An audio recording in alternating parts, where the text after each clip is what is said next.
Boa noite, boa noite, boa noite, boa tarde, bom dia, para quem nos assiste em outros horários, porque essa live vai ficar gravada. Buenas! Pois é, né, tchê? Dia de chuva aqui em Porto Alegre. Vocês podem observar que eu tô de roupa esportiva agora. Tô de férias com os gêmeos, hoje é dia das avós, então feliz dia dos avós para todos os avós e avós. E é lá que estão meus gêmeos maiores, né? Eles têm 6 anos, estão comendo pizza na casa da avó. Agora, o Léo de 1 ano e 4 meses, talvez daqui a pouco bata na porta aqui e tá tomando banho, talvez ele venha aí. Mas enfim, vamos lá, então, dia de férias, né?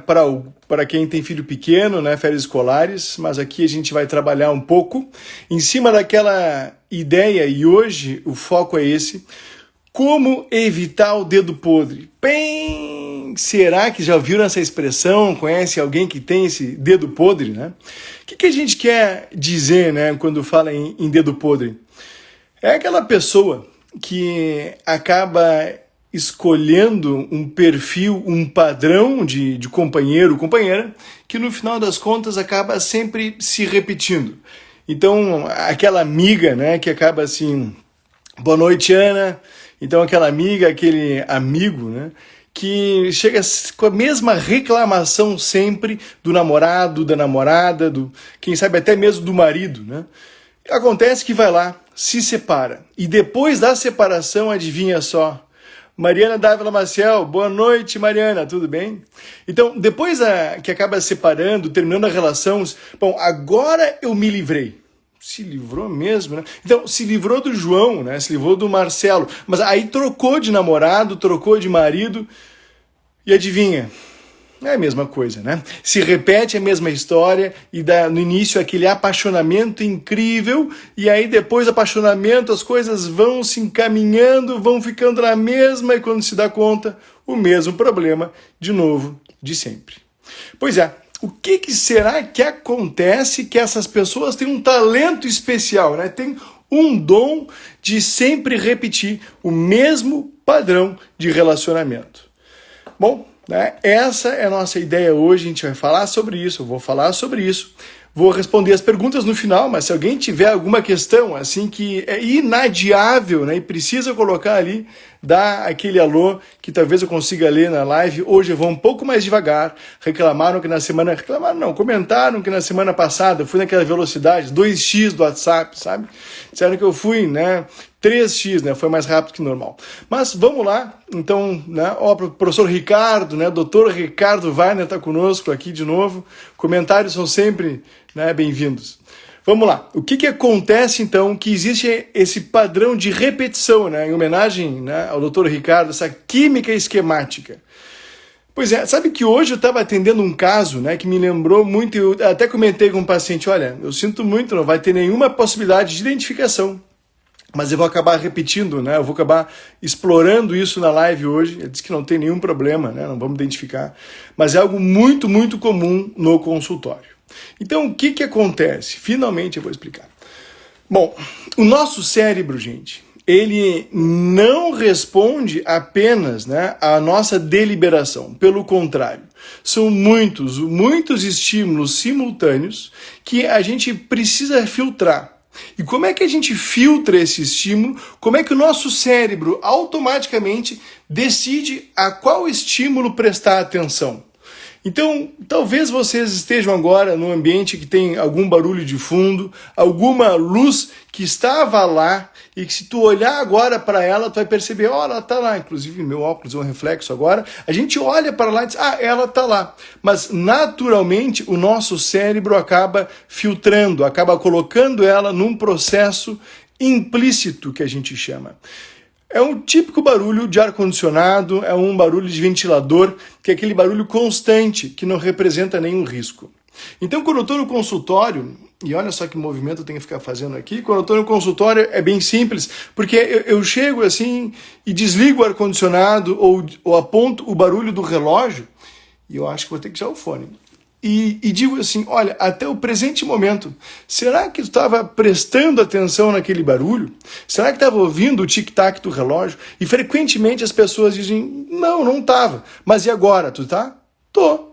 Então, por que agora está ouvindo e antes não estava? O que acontece que o nosso cérebro filtra? Bom, é isso que a gente vai entender agora. Porque o dedo podre nada mais é do que um filtro desses. O indivíduo vai filtrando algumas coisas, acaba selecionando aquelas que parecem interessar para o cérebro. O que acontece? O nosso cérebro ele vai identificando os barulhos que são importantes. Se fosse uma sirene, o indivíduo vai prestar atenção. Vai identificando os estímulos visuais que são importantes. De novo, se é uma luz piscante que não estava lá, a gente vai prestar atenção. O que a gente aprendeu, né, ao longo da nossa história? Quais são as sirenes? Quais são as luzes piscantes? Então, no desse caso que eu atendi hoje, por exemplo, é uma garota cujos pais, eu vou misturar um pouco para não ficar tão claro, que os pais foram morar nos Estados Unidos, vamos dizer assim. E ela ficou sendo cuidada pela irmã mais velha. Acontece que os pais vinham de vez em quando. E quando os pais vinham, adivinham só. Ela queria muito poder ser bem vista. Queria, Ju Martins, legal te ver aí, que bom que chegaste. Então, ela chega quando os pais chegam dos Estados Unidos, o que ela quer? O que toda criança quer? Né? Ela quer poder ser reconhecida, ser acolhida, ser valorizada pelos pais. Como é que ela faz isso? Ela tenta dar o seu melhor naquilo que ela entende, que ela acha que os outros, no caso, os pais dela esperam dela. Então ela aprendeu que se ela for uma filha perfeita, ela aprendeu que se ela fizer aquilo que ela acha que os outros querem, então ela vai ser benquista, então ela vai ser bem vista. Então na história dela, o cérebro dela aprendeu que para ser acolhida, para ser amada, ela tem que doar muito de si, ela tem que cuidar dos outros, cuidar dos pais. Então ela me procura inicialmente, e já faz um ano, porque afinal de contas, né, ela cuidava muito mais dos outros do que de si. Ela acreditava que se não fosse ela a levar os pais no médico, eles não iriam no médico, eles não procurariam ajuda. Talvez não procurassem mesmo, inclusive. Mas aquilo fez com que ela se sentisse super valorizada, super poderosa ao cuidar dos pais. Bom, mas e o que esses pais têm a ver, né, com o nosso querido dedo podre? Pois é, gente, esse rolo do dedo podre nada mais é do que o nosso cérebro filtrando a informação que é importante, a informação que ele aprendeu que é importante. Então o cérebro dessa garota está o tempo inteiro prestando atenção no ambiente se tem algo que ela possa fazer para poder ser mais aceita, ser mais benquista, vamos chamar assim. Edu Oliveira, que bom te ver por aqui. Então, o que acontece nessa história? Mais fácil de a gente entender. Vamos imaginar que ela apanhasse quando ela era criança. Então, o pai batia nela, a mãe batia nela, todo mundo batia nela.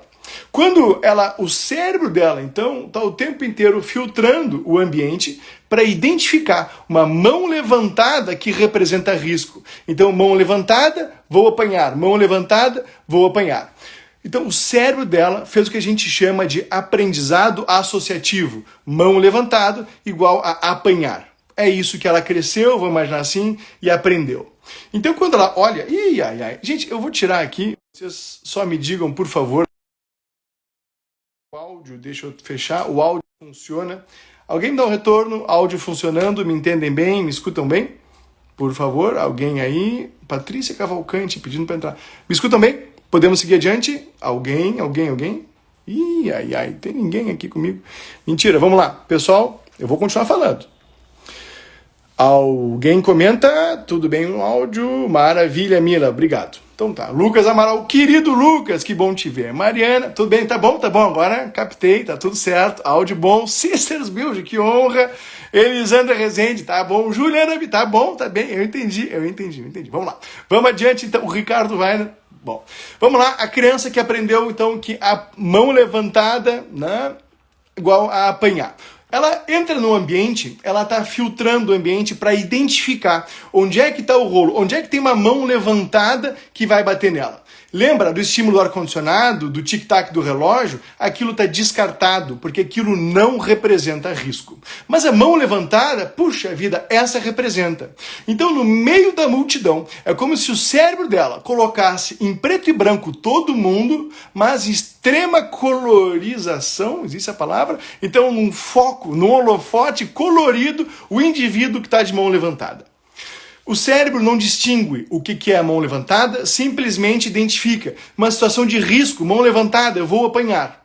Curiosamente, o cérebro já sabe o que esperar daquela mão levantada, ele já sabe como, de certa maneira, se defender. Aquela velha história que dói, mas eu sei onde está doendo. Então eu acabo anulando, o meu cérebro acaba anulando as outras informações, assim como ele faz com o barulho do ar-condicionado, assim como ele faz com o barulho do tic-tac do relógio. Ele simplesmente exclui. Tá bem? Excluindo isso, ficam lá os indivíduos que estão de mão levantada. Acontece. Gente, será que toda mão levantada é risco? Então, vamos lá, se eu estou assim, o que a gente pode fazer? Aí eu digo assim pro paciente, né? Levanta a mão aí, levanta a mão e eu vou lá um high five, toca aqui.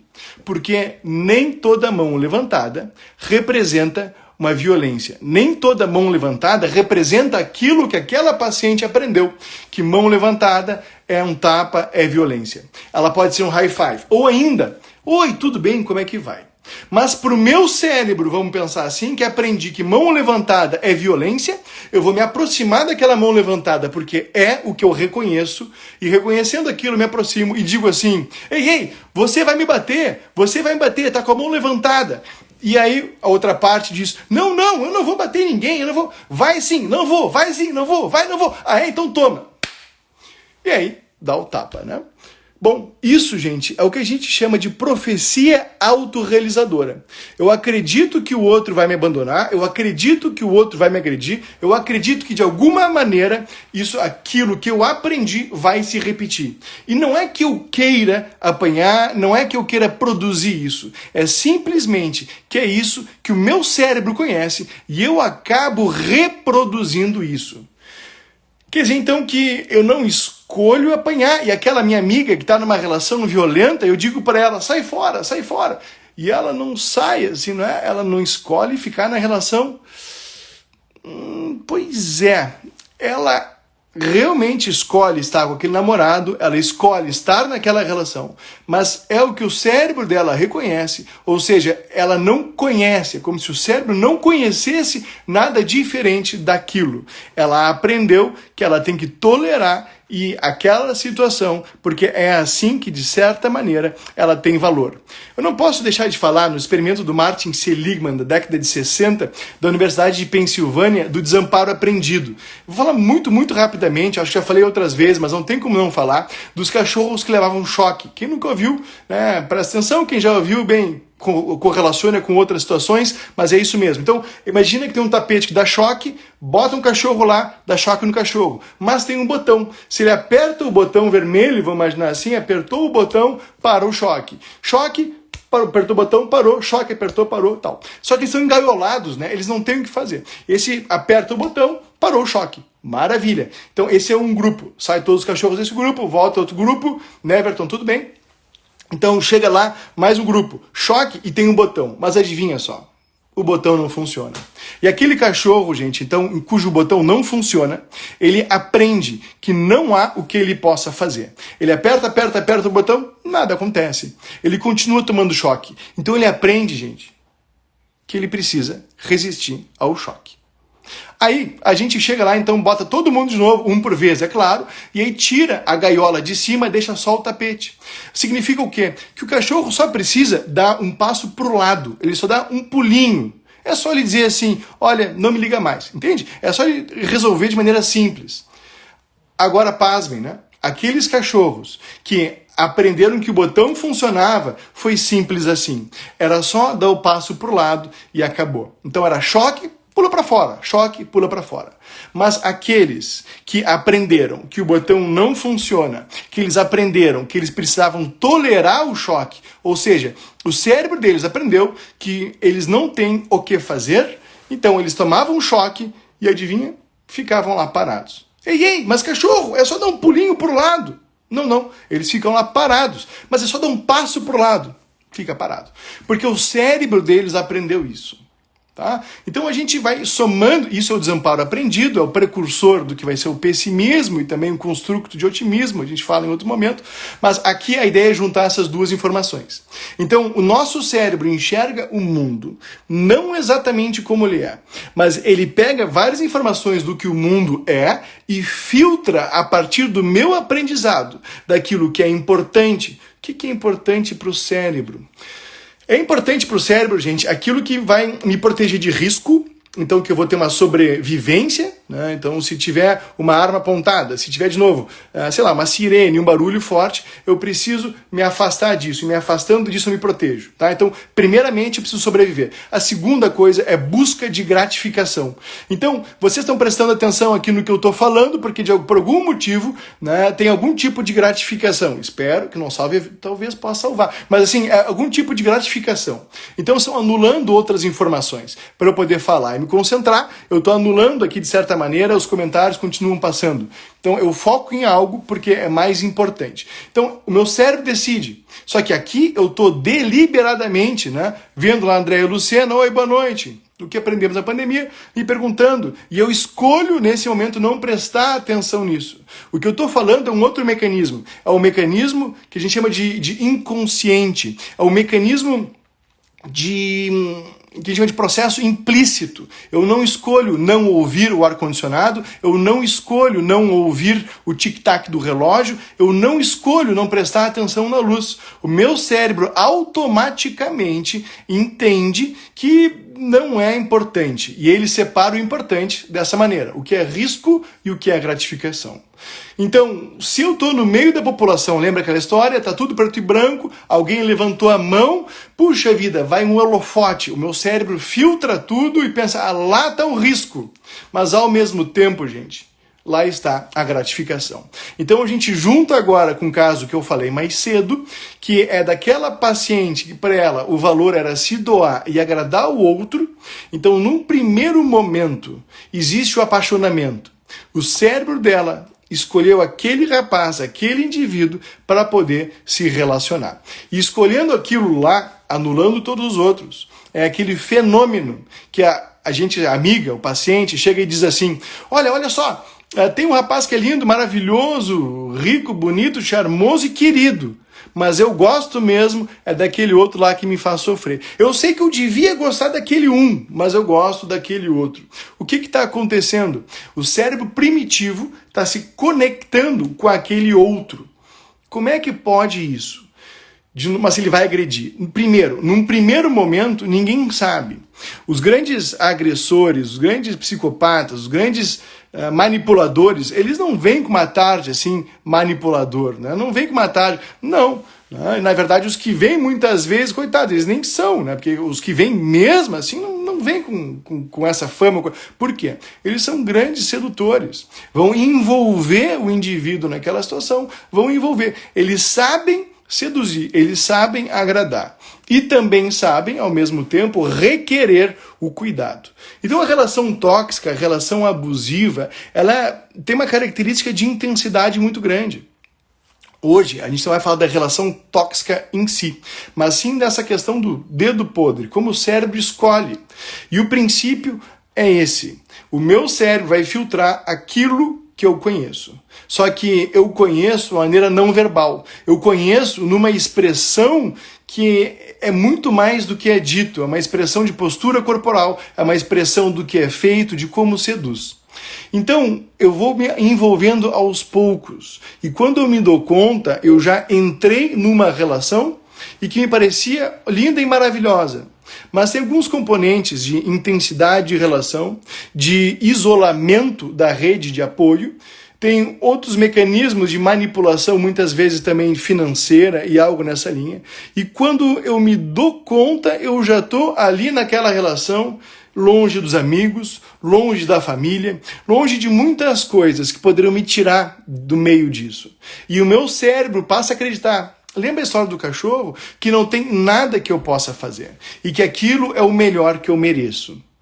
Acontece que vai numa crescente e aquilo que inicialmente era só uma discussão, era só uma briga, né, assim, verbal. A exemplo do que eu atendi hoje de manhã cedo, mas não estava de férias? Sim, eu estou de férias de tarde, né? De manhã hoje eu atendi. Então, exemplo que aconteceu hoje de manhã cedo é uma situação, né, dessa paciente que foi com muita agressividade, uma relação, foi com muita intensidade na relação, que acabou sendo muito agressiva, mas quando ela é boa, ela é ótima. Ela é maravilhosa, assim, o rapaz seduz, o rapaz conquista, o rapaz se entrega, o rapaz sabe conectar com ela. Quando é boa, é muito boa. Mas adivinha, quando é ruim, é muito ruim. Então o rapaz perseguiu ela de carro, quebrou o vidro do carro dela, teve uma porção de coisas que foram acontecendo, só que quando ela se deu conta, ela estava em casa já, e aí disse, puxa vida, né, coitado, ele tá sozinho, tá embriagado, tá mal, né? Eu vou lá buscá-lo onde ele tá. Então ela vai lá buscá-lo, imagina só, ela vai lá buscá-lo, e ela disse, não, mas o primeiro momento juntos ele foi ótimo. E daqui a pouco começou a discutir, começou a agredir, começou a piorar.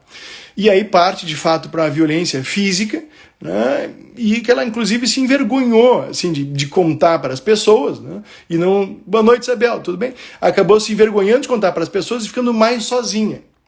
Só que ela saiu de uma relação anterior, né, que também era insuficiente. E ela está nessa. A principal questão de quando se está numa relação como essa não é se vai ficar junto ou separa. Não é essa a questão. A questão é se eu mudo, adivinha só, o jeito que o meu cérebro vê o mundo. Porque ela não quer se separar do rapaz. Porque o rapaz que ela enxerga, lembra, boa noite, Fernanda, lembra da live anterior? O rapaz que ela enxerga é que ela gostaria que ele fosse. Ela quer se separar do rapaz, né, que agride, mas ela quer continuar com o rapaz que agrada. Então, ela quer continuar com o rapaz que agrada, sem a parte que agride. Tá, mas isso é possível? No mundo infantil é. Então lembra que os pais dela vinham dos Estados Unidos e ela então tinha lá, ela fazia o melhor que podia para agradá-los. Então ela aprendeu que se ela for uma boa filha, se ela for uma boa aluna, se ela for uma boa profissional, bom, ela vai ser retribuída, ela vai ser gratificada. Logo, se ela for uma boa namorada, ela vai ser gratificada. O que é ser uma boa namorada? Adivinhe? Fazer o que ele quer, ceder às demandas dele. Então ela vai cedendo aos poucos e foi num crescente, até chegar nesse ponto em que ela, não dá mais, acabou. Tá bem, ela decidiu que acabou a primeira vez? Não, ela já decidiu várias vezes que acabou, entendeu? Então o que acontece? Que ela não consegue seguir a ideia de que acabou. É muito, muito parecido com alcoolismo ou outras dependências, né? Dependências químicas, outras adições. Por quê? Porque na sua melhor versão, na versão adulto saudável, ela sabe que não deveria estar naquela relação. Na sua versão adulto saudável, ela sabe o que é melhor para ela. Acontece que só a ideia de bloqueá-lo, só depois de tudo que aconteceu ontem de noite, né, ao pensar em bloqueá-lo, ela é invadida por uma sensação de desamparo, por uma sensação de que lembra o cachorro que vai ficar tomando choque. É isso. O cérebro dela não conhece, o botão não funciona, ela não tem experiência de que pode sair do choque. As amigas dizem, larga ele. A irmã diz, larga ele. O pai, a mãe diz, larga ele. Mas, para ela, largá-lo é ficar sozinha, desamparada e vulnerável. O que acontece é que ativa a criança vulnerável. E quando ativa e ela acaba se comportando como essa criança vulnerável, adivinha só? Ela busca amparo, ela busca o cuidado que ela conhece. Que amparo e cuidado é esse? Ela precisando agradar o outro. A preocupação dela hoje é se eu poderia indicar algum colega psiquiatra para poder tratar esse rapaz que agrediu ela mais de uma vez e coisas assim. Então tá. O que a gente aprendeu até agora? A gente aprendeu até agora que o nosso cérebro tem um mecanismo explícito, que é a minha deliberação, é a atenção que eu presto intencionalmente e aquela que eu intencionalmente deixo de prestar por conta da minha decisão. Mas acontece que são muitos estímulos e a gente não tem como prestar atenção em todos eles. Então o nosso cérebro filtra. E ele filtra a partir de quê? A partir de informações que vão nos dar ou sobrevivência ou gratificação. De onde ele tira essas informações? Do meu aprendizado, da minha memória. Faz diferença onde eu aprendi que mão levantada igual agressão? Não. O que eu preciso saber é que eu tenho risco e eu preciso, de alguma maneira, me defender. Tá bom. Então nos importa saber onde aquela garota, né, onde a nossa paciente, onde a nossa amiga, onde a gente aprendeu essas coisas, nos ajuda a tratar, mas é essencial? Não. O que a gente tem que saber é que não faz de propósito e é um cérebro que escolhe isso porque isso é muito melhor do que as outras coisas que estão acontecendo, que aconteceram. Certo. Então, dito isso, o que a gente pode fazer para sair dessa furada? Então, primeiro, boa noite, Thelminha. Então, quando, num primeiro momento, a gente se dá conta que está numa relação abusiva ou que tem alguém que a gente ama que está nessa relação abusiva, lembra, né? Então, a questão do dedo podre que a gente está falando, como a pessoa escolheu aquele indivíduo, a questão central, a menos que tenha risco de vida ou tenha outros riscos reais envolvidos, a gente precisa entender esse dedo podre. O que acontece? Não é dizendo pro cachorro, sai daí que vai acabar o choque. Não é dizendo pro indivíduo, termina a relação que vai ficar tudo bem. Ele tá lá não é porque ele quer. É porque ele acredita, o cérebro dele acredita que aquela é a melhor realidade possível viver. Tá, então o que a gente faz quando a gente está nessa relação ou tem alguém nessa relação? Primeiro a gente busca entender o que a pessoa precisa. Qual que é a necessidade emocional mais proeminente? E frequentemente é vínculo seguro. Então aquela pessoa precisa saber que ela tem com quem contar. Ela precisa saber que ela pode ser amparada, ela pode ser amada por quem ela é, não só pelo que a gente faz. Então como é que a gente resolve, né, essa nossa amiga de hoje de manhã? Olha, o cérebro dela aprendeu, né, que ela precisa ser a filha perfeita, paciente perfeita, amiga perfeita para ser amada. Então, se a gente entregar esse cuidado, se a gente entregar esse amor para ela, que ela saiba que ela vai ser benquista, que ela vai ser cuidada, independente do comportamento agradar ou não o outro, é o primeiro passo. Acontece que isso, obviamente, não vai vir apenas do terapeuta, mas sim da sua rede de apoio. Então, se a gente quer ajudar alguém que está passando por isso, a gente precisa ajudá-lo a se conectar com outras pessoas, ampliar a rede de apoio, seja família, seja amigos. Observem, pessoas que estão envolvidas numa relação tóxica frequentemente estão sozinhas. Então, se essa amiga, se essa pessoa que a gente conhece está sozinha e está isolada, o primeiro passo é desisolá-la. É fazer com que ela se aproxime de alguém. Não dizendo, ei, sai dessa, sai fora, para com isso. Não. Dizendo, olha, eu estou aqui contigo, vou te ajudar, me explica do que tu precisa. Então, esse é o primeiro passo. Tá, mas e se essa pessoa com o dedo podre sou eu? Assim, o que eu faço com o meu dedo? Alguém perguntou, né? Como é que a gente faz para o dedo doer menos? Como é que a gente faz para... Bom, né, essa questão, né, dessa dor de que a gente tem, a gente vai entender, né, do que é o nosso dedo. Será que o dedo é do vínculo seguro? Será que é porque eu acho que eu não sou bom o suficiente, eu preciso ficar provando o meu valor? Será que é porque eu não tenho limites realistas, eu vou fazendo as coisas atravessadas, uma na frente da outra, e vivo uma vida meio maluca, assim? Então, eu preciso entender. Que dedo podre esse? Meu Deus, eu achei que só tinha um dedo podre. Não, gente, tem vários dedos podres, cada um representando a necessidade emocional que a gente está buscando.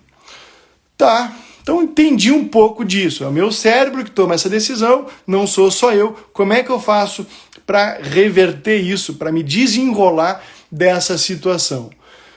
Bom, primeiro, a gente tem que entender o fenômeno, tá? Então, vai ter que ir para terapia, enfim, algo do tipo, né? A terapia funciona? Pode funcionar, tem uns livros que ajudam.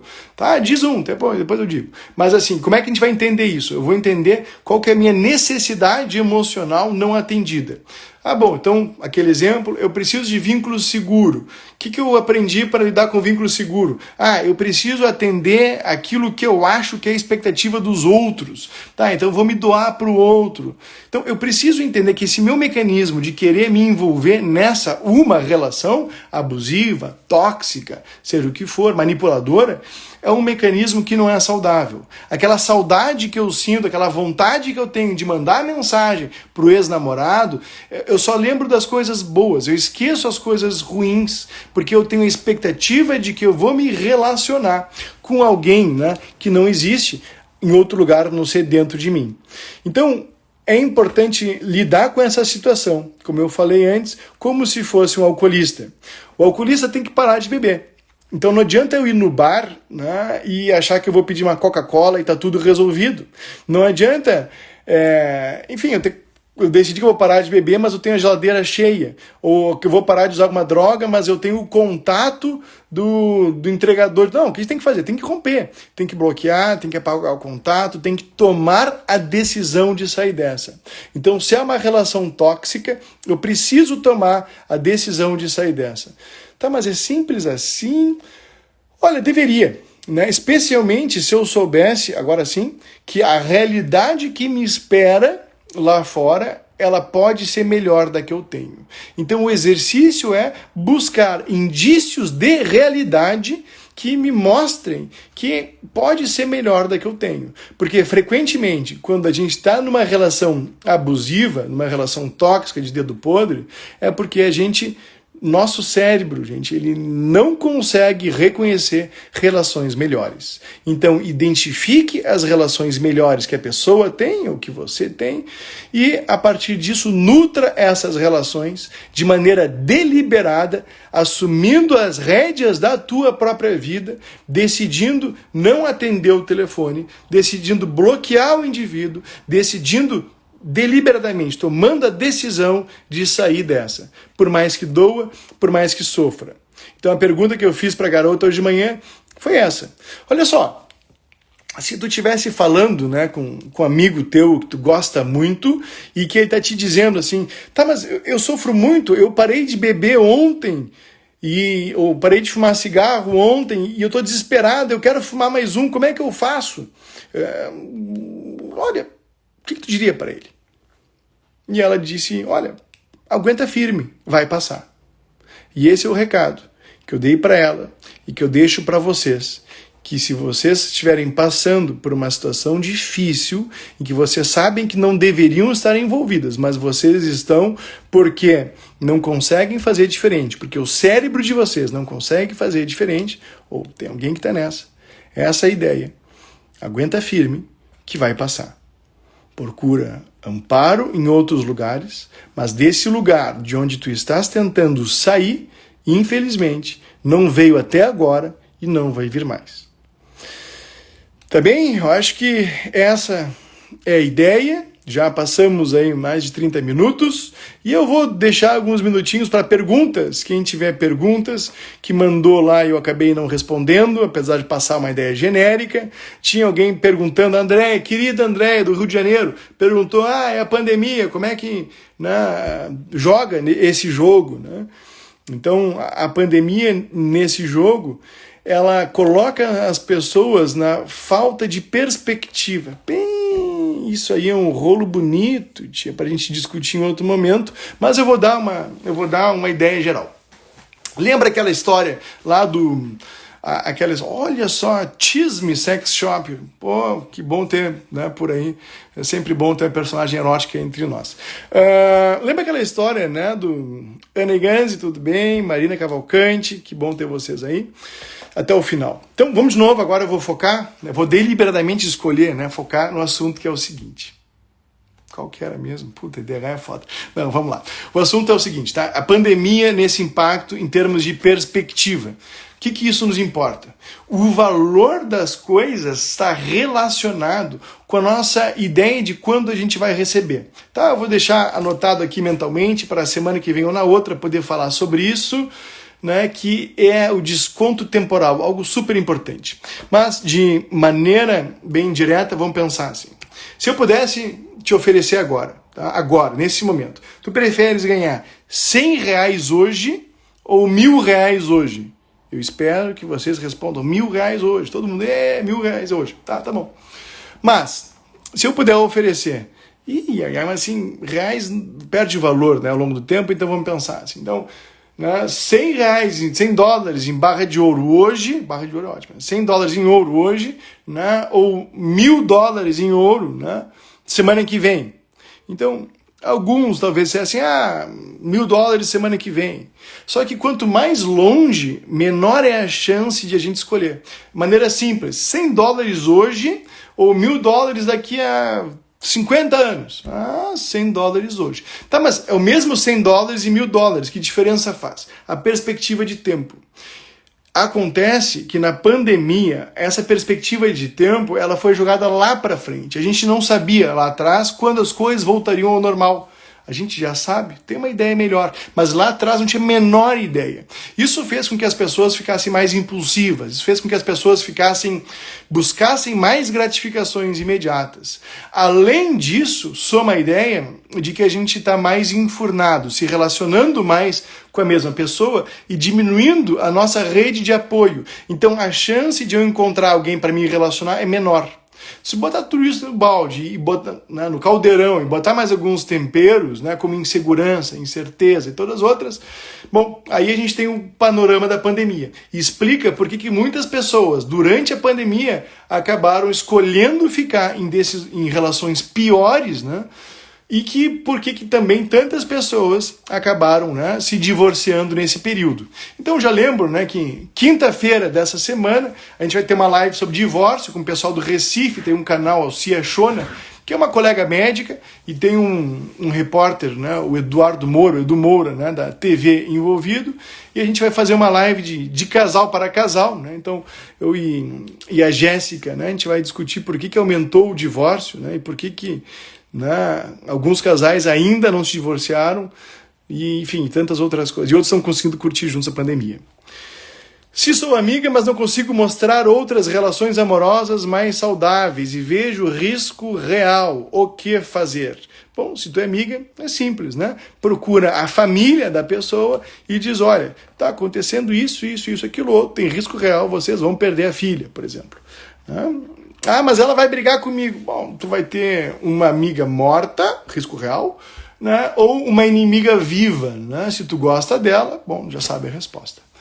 Gente, de novo, né? Esse é o recado que eu queria passar hoje, tá? Mandem lá no direct o que precisar, eu tento responder. Saibam, né, que não sou eu que sempre respondo, né? Tem um pessoal que responde para mim, mas de qualquer maneira, né, acabam sempre me acessando para responder as perguntas. Tá bom? Ó, beijão para vocês e nos vemos na quinta-feira agora dessa semana. Última pergunta. A amizade abusiva existe também, né, doutor? O ideal seria deletar também, mesmo não querendo demonstrar que estão me atingindo. Exatamente, Mila, né, relações tóxicas existem em todos os níveis. Será que existe uma relação com pet tóxica? Possivelmente, tá? Mas assim, todas as relações podem ser potencialmente tóxicas porque elas dependem de dois e uma parte está mais suscetível e vai acabar se expondo para situações potencialmente agressores, tá? Bonsoir, Thelminha. Tchau, tchau. Beijão. Até quinta-feira.